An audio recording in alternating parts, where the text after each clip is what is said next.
Hey guys, Brian with Raxis with you once again. Just want to chat a little about something that's really more in security circles. The lingo is what we call the principle of least privileged or least privileged access, right?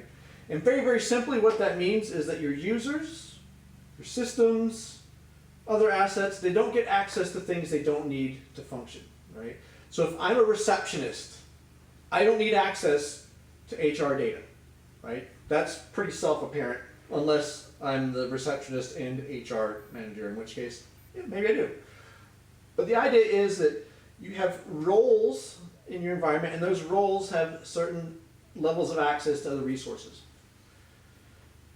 When you have least privileged access properly implemented, what it does is it limits our ability to escalate privileges. So a common tactic or technique is that we compromise something in the environment. We compromise a machine, more typically it's a user account, and then we see what that user account can do. We might spray that user's credentials all across the network and see what happens. Well, if that user is a local admin somewhere, then we just own that machine, right? So did that user need to be a local admin there? Probably not. It was probably an easy thing to do for a support person that fixed the problem, right? Fix the permissions problem in the application. I can't access this. Well, I'll just make you admin. You're good to go. That happens.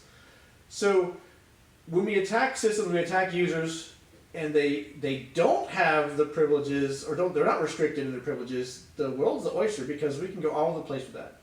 Now, if we attack users and they don't have privileges, they have the least amount of access they possibly need to do their job, then it's pretty tough because the avenues for privilege escalation are roadblocked pretty readily.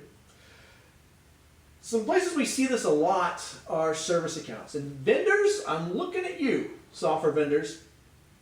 It's very common, unfortunately, that vendors come into an environment, they implement their whiz-bang product, whatever it is, and to make it work, they say, oh, well, that thing, that whiz-bang widget, just needs admin access on the machine. Okay.